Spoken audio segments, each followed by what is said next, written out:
Oh, I see it. Back in April, my colleague Anna and I drove up to quite the scene on an otherwise normal afternoon in Royal Oak, Michigan, just outside Detroit. There's definitely protesters. There's a guy holding up a sign. Oh, Lord. Yeah. Okay. There were hundreds of people waiting in line to get into an event, and a handful of other people dressed in full clown costumes, honking horns at the crowd. There's signs that say, "It's not funny," as someone is dressed in a clown costume. Another sign says, "Michigan is on board for Biden-Harris." We always put ourselves in the messiest situation possible, you know? Like, literally, it would be like a straight line and then the most, like, zigzaggy mess. We're like, we're doing that one. And that's how you end up at the Royal Oak Music Theater on a Sunday evening for a night of laughter with presidential candidate Robert F. Kennedy Jr. and friends. Let's do it. Okay. For much of this election cycle, it felt like if there was ever a time for a third-party candidate to emerge on the national stage, it was now. Both Democrats and Republicans had lined up behind unpopular, familiar choices. Frustration with the two-party system felt at an all-time high. And people like RFK Jr. were polling at more than 20% in some states toward the end of last year, including 26% in Michigan, enough to raise alarm among their major party rivals. So, at the height of that alarm, we went to this RFK Jr. event in Michigan, a state Donald Trump won by 11,000 votes in 2016, before Biden won it back in 2020. We wanted to talk to the people who showed up about what the parties might have done to lose them and how they were thinking about the potential impact of voting third party in a state that's so important to who ultimately wins the White House. Now, of course, a lot has changed in the RFK Jr. campaign and in the race overall. Today, what made RFK such a threatening spoiler? And has Kamala Harris effectively neutralized that threat? From the New York Times, I'm Ested Herndon. This is The Run-Up.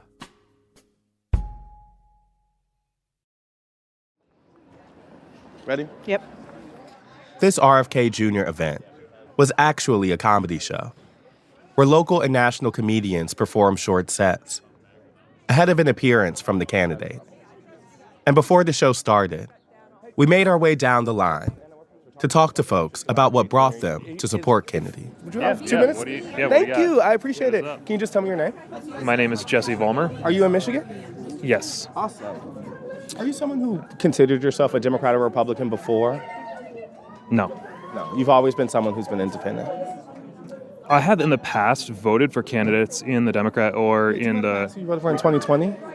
In 2020, I voted Libertarian because I was already dissatisfied at that point with the direction both the major parties were headed. Okay. And what about 2016? When's the last major party candidate you voted for president? Probably 2016. Okay. Yeah. Trump or Clinton? Would have been before that, actually. Go back one more. Obama, Romney. Yeah. Well, it was a major party candidate for sure. Yeah. Okay. Sounds good. Well, I guess I'm just wondering that because I want to know the transition. I want to know how you end up deciding on, landing on outsider candidates and what message you're trying to send in doing that. I think the parties just put forward really bad candidates that I didn't respect as leaders, and some people say, oh, we'll pick the lesser of two evils and don't throw away your vote. I think that's ridiculous. How can you ever get support for another party or an independent candidate if you don't vote when you believe in them and you don't believe in the other candidates? That's my stance. Can I ask, when did you first learn about RFK? Not long ago. I actually didn't know of him maybe even 3 years ago. I probably didn't really know much about him. Do you remember what was the thing that brought you to him? Was it one of his books? Was it a podcast? I believe I learned about him because of one of his books that had come out. Because I felt like our pandemic response was pretty, overly politicized and mishandled, and I wanted some other information about what people in the science community that had their voices shut down thought about our response, and he was highlighting some of those voices, and that's, I think, how I found out about him. I'm going to ask about the lesser of two evils argument. I'm sure you've heard a lot of times. So many people, the Biden folks are here right now kind of saying that this state is too important to kind of back someone who may not have national viability. I guess for you, is there any part of you that thinks, specifically even in Michigan, because of its importance, that, backing someone who is less likely to be the eventual winner is more risky? Not at all. I'm not worried about it. I want my vote to go for a candidate I actually support and believe in, and I don't want to show support for a candidate that I don't think would be a good leader for our country. Cool. Thank you so much. We appreciate your time. Thanks. Jesse, to me, is a pretty classic RFK Jr. supporter.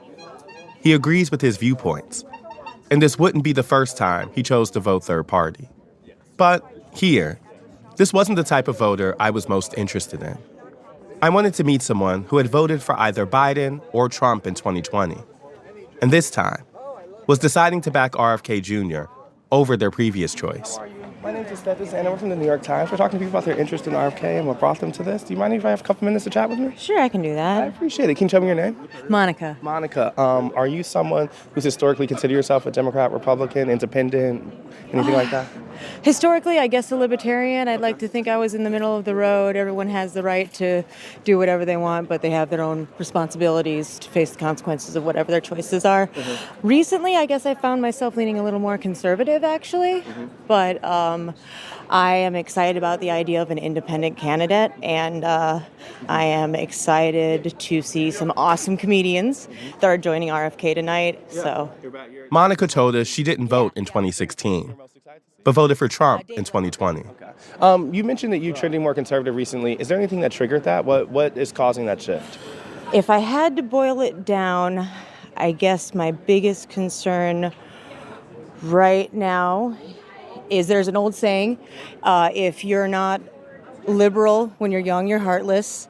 If you're not conservative when you're older, you're mindless.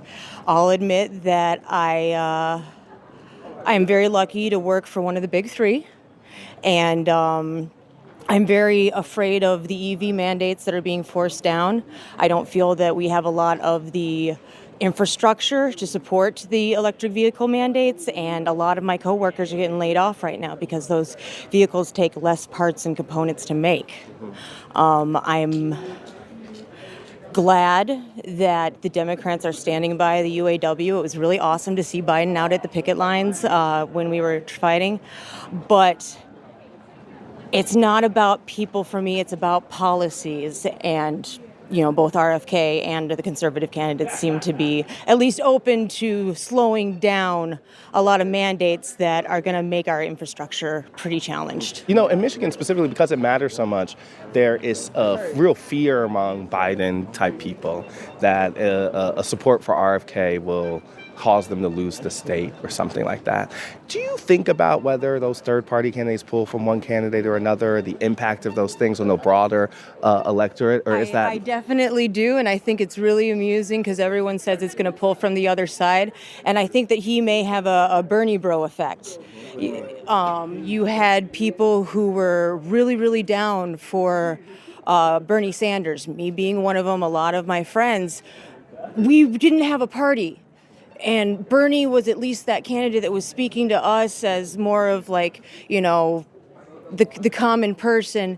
And when Bernie got bumped out and Hillary took the candidacy, 2016? Yes, we kind of felt cheated. Fast forward, you got RFK. He tried to at least get a Democratic primary going. He got cheated. They didn't even give him the option to do a Democratic primary against. So you have these people who just kind of want the underdog to take a chance. And they're not necessarily Democrat or Republican. You asked me what I've been leaning recently. I gave it to you, but I ain't a Republican. Yeah. I ain't a Democrat. Yeah. Where does that leave you when you think about November? Are you someone who thinks Biden and Trump are equally bad for the country? RFK said he could argue both ways when he was talking about this. So I'm curious if for you as someone who's supporting him, do you think of them as fairly equally bad? We're going to a comedy show. I want to get inside, so I'll leave you with my line or my joke that I've been telling people. You know, America, we're all in it together. We want to be a family and everything. Who would you rather have? The doddering grandpa, the petulant screaming toddler, or the slightly crazy uncle? I'll go with slightly crazy Uncle Rob for now. Thank you, I appreciate it. You have a good rest of your day. one. Excuse me, how are you? My name's Aesthetis, and I'm from the New York Times. We're talking to people about their interest in RFK. You maybe have a couple minutes to chat with us before you go? Next, we met Steve, standing right outside the front door of the theater. Are you someone who knows how you're going to vote in November? You planning to vote for RFK? Yes, of course. And when did you first hear about him? I've heard about him for a while, but I think when I really got into him I heard him on Jordan Peterson's podcast, maybe about, was it 8 months ago? Almost a year ago. I hadn't heard that one. I heard a couple of his other ones. What was he saying on there that really caught your interest? It was just, I never heard him speak before, and his voice sounded like he was a really, really old man, so I was very intrigued why he was running for office and how he felt the Democratic Party had changed, and I wanted to listen to him more, so I've been listening to him a lot since. Are you someone who historically had been a Democrat, Republican, or belonged to a political party? No, just independent mostly. Okay, so I voted for both Republicans and Democrats for president. Okay, I'm curious, in 2020, did you back either Biden or Trump? Actually, Biden. You backed Biden? Yeah. I'm curious what Biden has done to lose your vote in those couple years. Everything. Can you be specific? Just opening my eyes and digging into the issues, starting to see what was happening. I mean, what he did after COVID. I mean, Trump didn't do anything. I mean, he obviously made big mistakes during COVID, but Biden, Biden hasn't made anything better. I mean, he's just, What were the COVID mistakes? Well, shutting the economy down, Okay. Right? I mean, and censoring people that were outspoken against having to take a vaccine if they don't want to take a vaccine. Did you consider voting for Trump, or was always looking for a third option? I'm an anti-Trump. I'm never Trumper. In a state like Michigan, where it matters so much, the Biden folks would make the argument that you're the exact type of voter that they want to bring back for November. Not going to happen. Not going to happen. No chance? No chance at all. It's so interesting to me how you feel really firm in that. I guess I'm curious. Have you changed your news consumption? Have you changed what you're listening to? No. Yes. I'm not mainstream media. It's all propaganda, right? That's why I'm asking is to know how that transition changed. So what did you turn off? What did you tune into? I started listening to all types forms of media. I was watching CNN and outlets like that, and I started digging into the issues rather than reading headlines and realizing it was a lot of I had to dig for the truth. But there's a lot of corruption out there, a lot of propaganda, a lot of gaslighting, right? So I think I know a lot more about the issues now, and I'm still moderate. I'm not a Republican or a Democrat. I just want to seek the truth and do what's best for America. I want this country to be united, not divisive. My last question is maybe a provocative one, but if the day after the election Trump wins in Michigan and RFK took some votes for Biden, would you think twice about it? At taking votes from anybody. You should. I mean, that's just I failed to subscribe to that narrative. What do you mean? Why? I just think people should vote for the best candidate. I mean, it's not about taking votes from either side. We shouldn't have a binary decision. We should be able to vote for whoever we want. If the media would stop icing them out and have their own, agendas, I think people would seriously buy into what he's saying. And a lot of people don't know who he is. I think they're ignoring him. Interesting. Yeah. Thank you. I appreciate it. All right. This is helpful. So Monica and Steve represent opposite journeys to RFK Jr. One grew sick of Democrats. The other grew sick of Republicans. But both landed in a place where they wanted to teach the parties a lesson and see Kennedy as a vehicle to do that. After we spoke to Steve, we headed into the show. The lobby was filled with buttons, T-shirts, and hats. On the wall, there were all these spoofs of old movie posters with Kennedy's image, like Rebel with a Cause. And while it started with some pretty standard comedy fare, I kind of dressed up for you guys. I just been dressing more for the job I want, which is an attainable trophy wife. I really want to be a participation trophy wife. the night's theme quickly became clear. I live in California now with my wife, two grown woke little bastards. The comedians railed against woke culture. I can make these jokes, by the way. My daughter's a lesbian. I'm gay fathered in. Got a note in my pocket from the LGBTQ, WKRP, KFC crowd. Things like queer identity. I am a dad of a boy for now. Transgender rights. I know it was pretty scary, the pandemic in the beginning. It was pretty scary, because on your phone you kept seeing all the stuff. And you're like, oh man. COVID. This guy's parachute didn't open and he died of COVID. Fuck, And Kennedy's signature issue, vaccine safety. So anti-vaxxer, I think that's such an unfair term, If you question the safety of airplanes, like the new Boeing 737, Boeing Max, that doesn't make you anti-planer, There was also a political message. All right, now, those are some jokes. I wrote this down. Delivered by the most famous comedian performing, who's also a personal friend of Kennedy. Rob Schneider of Deuce Bigalow fame. Why Bobby Kennedy is a threat to the establishment is because he wants people to think for themselves. He's not going to tell you ever what to think. And you can't wait. Think for yourselves, make your own decisions. We can't wait for these other people to become more rational, to become more sane. We can't. So please ask for evidence and listen to somebody who's a much better speaker than I am. Schneider then brought up RFK Jr. himself to close out the night. So ladies and gentlemen, it is an honor to be able to stand with Bobby Kennedy. Thank you. He tried to crack a few jokes. I feel like I have a lot in common with comics, and now that I'm in politics, you're constantly standing in front of audiences and hoping that they like you. And also, I think I share something else in common with them, that they all come from families that wish they had a different job. But ultimately ended with a message that had become central to his campaign at the time. That Trump and Biden were both existential threats to the country. And do any of you want more of the same? Do you think there's anybody in this country that really wants more of the same? We need somebody who's going to do what I promised to do. Kennedy's promise to disrupt the presidential race spoke to a lot of the people we talked to at the comedy show. I just can't vote for a convicted fraudster. I have 3 kids. I have to set some type of example. And I know Biden's not a saint, but he's not a convicted fraudster. He's not a convicted molester. And I do think long term we need a new generation of hopeful people with new ideas. And we're not getting that from Biden or Trump. Some had specific problems with either Biden or Trump. Others took issue with the parties themselves. There's not a Republican Party that I recognize anymore, which makes me very sad. And I have a hard time saying that I'm a Democrat, but I seem to be leaning more Democrat as time goes by. And, all you can do is look and listen and try and vote for the right people. So are you happy that RFK is in the race, even if he is scaring Biden and the Democrats a little? Yeah, I am. Just because of that? Just because of that. Because he's bringing people on board to vote that aren't going to show up for Biden or Trump. And that participation, good? Yes.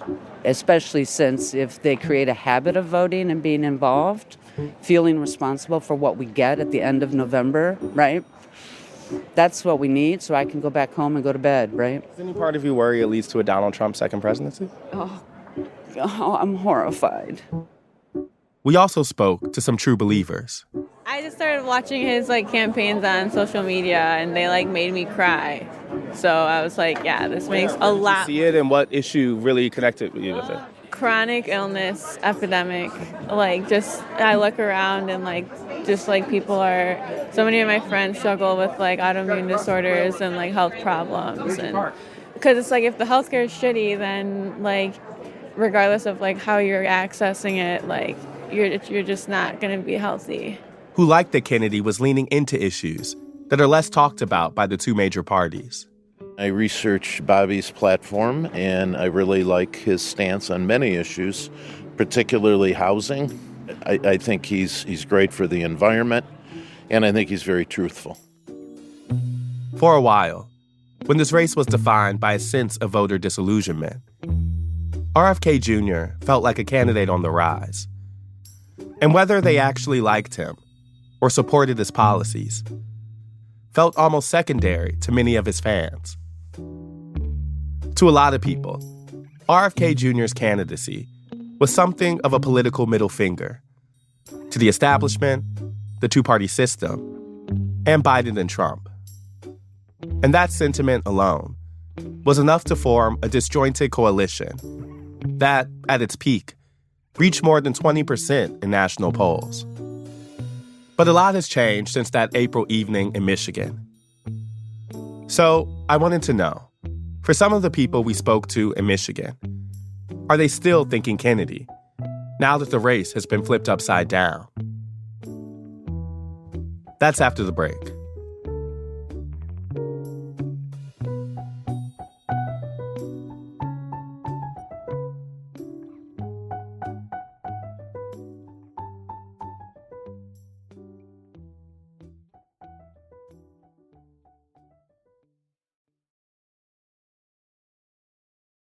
So, you may not have noticed, considering all the recent changes in the presidential race. But in the last month or so, things have not gone great for the RFK Jr. campaign. National poll numbers have dropped from more than 20% toward the end of last year to about 5% as of now. Just this week, a judge in New York disqualified him from the November ballot, saying that Kennedy failed to meet residency requirements. And there seems to be a constant stream of headlines about something amiss with the candidate or campaign, like the story about the possible worm lodged in his brain, or the time Kennedy dumped a dead bear in the middle of Central Park in New York.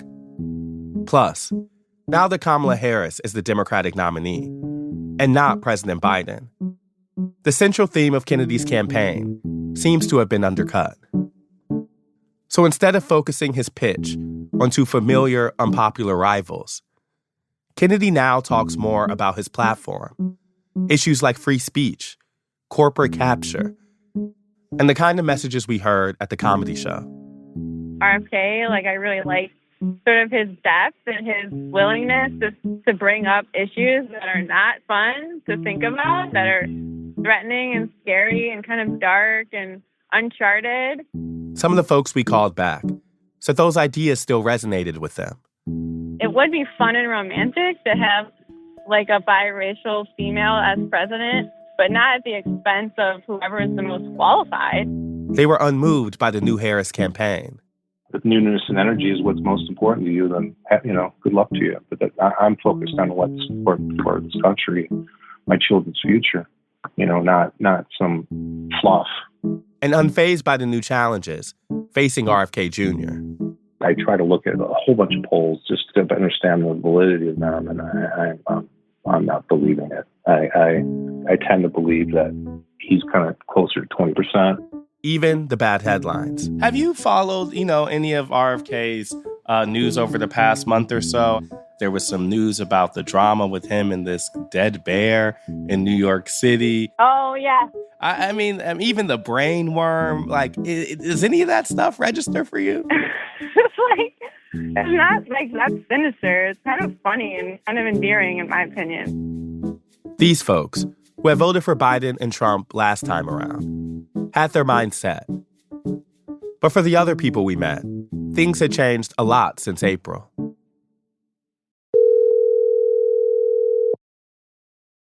Hello? Hi, my name's Ested Herndon. I'm a reporter for the New York Times. I was looking for Monica. Hello. Hey, how are you? Can you hear me? This is Monica. Yep, I'm doing well.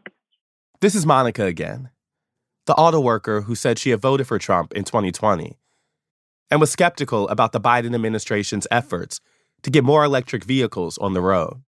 Can you just tell me again some biographical information about yourself? How old are you? What you do? What part of Michigan you're in? Things like that. Female, 37 years old.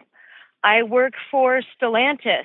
I am a line production worker. I work at Warren Truck, where we make the Jeep Grand Wagoneer, and we were just told today on a conference call we will no longer be making the Ram 1500, which is our bread and butter. So we are going from 2 shifts down to 1 shift, and half the plant may lose their job. So Oh, no, I'm sorry to hear that. You just learned that today? we just learned that today. It was a rumor in the air. I remember the EV mandate coming up the last time we talked as one of the reasons you were unsure if you wanted to vote for President Biden come this time around again.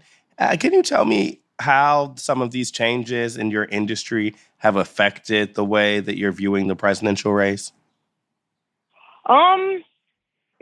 We could talk about how it made me feel about Biden, but Biden's not a factor anymore. Yeah, I mean that's a great point. I guess let me first ask then, what did you think about President Biden's decision to step down, and what have you and what have you thought about the early days of the new Kamala Harris campaign? Well, I think that making the decision to step down on Biden's part was definitely the right decision to do. I wish there would have been more time for some sort of Democratic primary instead of someone being assigned to be.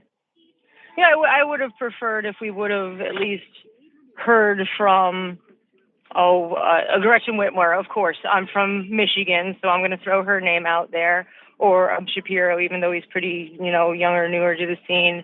Or even give RFK another look. I mean, he's definitely fallen out of favor. I think his peak was probably back in November of 2023. But, for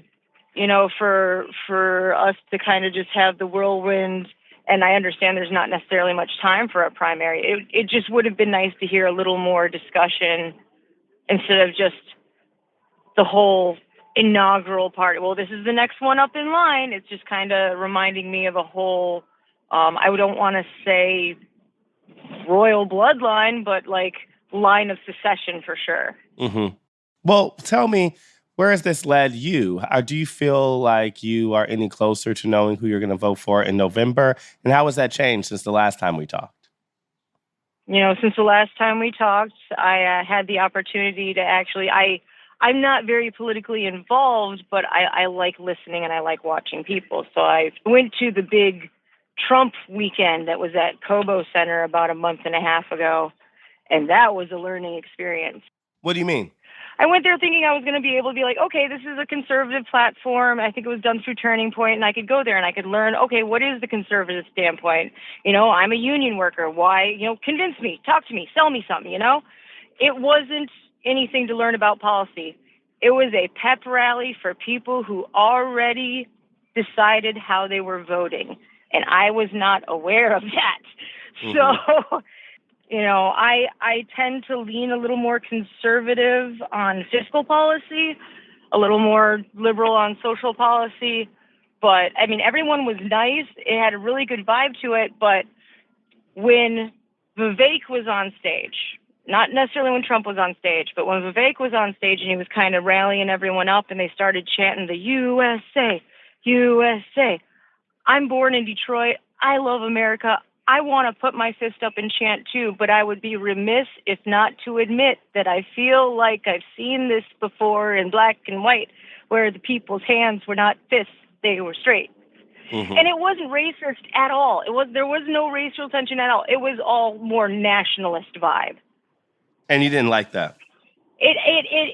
I didn't love it. It was definitely something that I had to sit and recognize and say, I understand how this energy could get way out of hand and dangerous. There was that potential in the room. Now, I love when Trump came on stage, he talked about the automotive industry, talking about why union members should vote for the conservative ticket. So you seem like you're in a bit of a pickle. If you went to the Trump rally and wasn't fully enjoying that, you kind of recognize... I heard that... Go ahead. I am sad that I'm sorry, you're breaking up for me a little. Can you say again where your vote you think has landed or what your calculus is at this point? My calculus is up in the air in the fact that when I saw RFK, I wanted to vote for RFK as an independent, but I just can't go with a lot of his platforms and how he's handling himself. Trump, I like a lot of his policies, but I can't get with a lot of the energy of what was going on at that rally. Harris, I have to hear what she has to say on a lot of these things. I haven't heard the policy or her speak on them yet. I'm the type of person who, if I don't feel comfortable voting for anyone, I won't vote for anyone. So is that where you are right now? You're still looking for someone to convince you? Yes, I'm still looking for someone to convince me to vote for either Harris or Trump, but it's probably not going to be RFK at this point, despite Joe Rogan. Can you tell me what RFK has done to lose your interest? He doesn't seem to handle himself well under pressure when put in a pinch for decisions or answers on the point. When I was at RFK's original rally, when he was at Macomb, I asked him, I said, hey, as a free market capitalist and an environmentalist, how do you feel about the EV mandates? And he looked at me and he said, I don't know right now. I'd have to read more. Do you want a selfie? And I got a selfie with RFK, but the man didn't know the answer to the question, and he said, I don't know that right now. And I respect that. I've seen a lot of things with him on TV where he's just kind of given answers. Yeah. It doesn't seem like it's working from a place of expertise. And while you like kind of his general message, it didn't necessarily inspire confidence. He seems a little out of his depth, just a little bit. So it seems like you are looking for either Trump to convince you or Harris to convince you. Yes. Yep, at this point, yes. Is there something you're looking for to make that decision? Maybe this debate that's coming up? Yeah, no, for sure. That's one thing. And a lot of it is listening to my coworkers at the plant and the ones that are involved with the union and have them or tap on the exact policies. The UW is very, very good. They do pull for the Democrat side, but they are very, very good at telling us, this is the reason we think that these people on the ticket would be beneficial to us as the union. So, taking that into account, taking my own personal politics into account, and listening to my friends and family. But no, it's still totally up in the air for me. Okay, well, thank you. Maybe we'll check in before November, but this was quite helpful. It seems like the biggest thing that shifted from then to now is that RFK Jr. has kind of fallen off your radar, even as the other two remain on them. Correct. Very, very much so. The one thing I'll kind of close with is if I were sitting in a prettier situation where I was higher in seniority and I could vote for my fellow man, I would probably be a lot more charitable with my voice. But things are tight. Things are tight in Michigan, especially. We're in the Motor City, and we're about to lose our damn model year. I got a call this morning saying, hey, you might be laid off indefinitely. Yeah. Here's how many weeks of unemployment you get. And me being able, as an unskilled, no college actual degree, I got some college work, to be able to go fly anywhere, I'd be making $15 less an hour, and my benefits would be nowhere comparable. Mm-hmm. So I'm going to vote for me, and I'm going to vote for whatever keeps the cars in the Motor City at this point. That's your priority. Yeah, for me personally, which is very, very niche and unfair for me to put something like that on a national ticket. But, I'm self-preserving at this point. Well, I think that's really helpful and important for people to hear. So thank you for being honest and being open with us. Well, most definitely. All righty. Have a great day. Well, take care. Bye. Back in March, when we talked to RFK Jr. directly, he was adamant that he was running a campaign that could win, that he wasn't a spoiler for Biden or Trump, and that he pulled equally from both sides. But in the months that have come since, each one of those assertions seems more and more unlikely.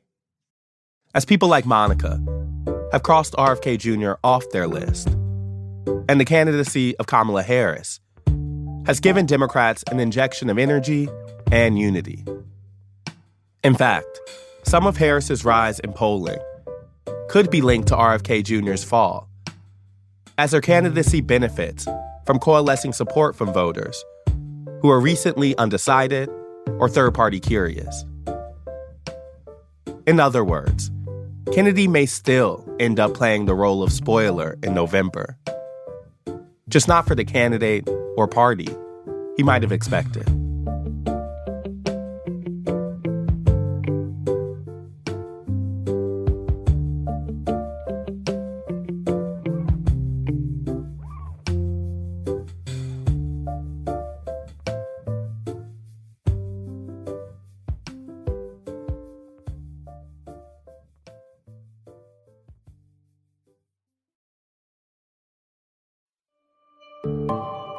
That's the run-up for Thursday, August 15th, 2024. And now, the rundown. This week, Elon Musk hosted Donald Trump for a conversation on X. I'm honored to have this conversation. I want to emphasize it's a conversation, and it's really intended to just get a feel for what Donald Trump is just like in a conversation. Which started roughly 40 minutes late due to technical difficulties and lasted 2 hours. The tech billionaire has endorsed the former president's latest run. On Wednesday, Trump hit the trail in Asheville, North Carolina, to talk about the economy.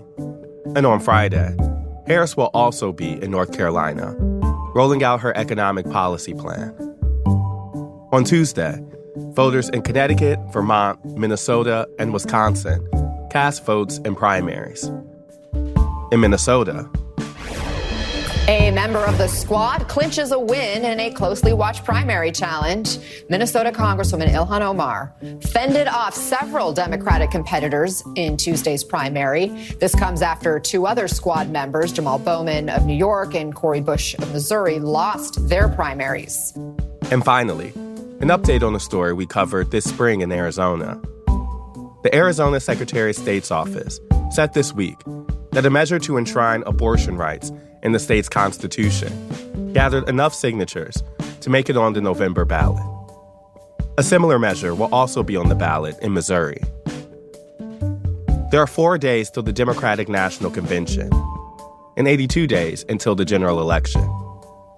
We'll see you on Monday for the first day of the convention, and we'll be with you throughout the week from Chicago.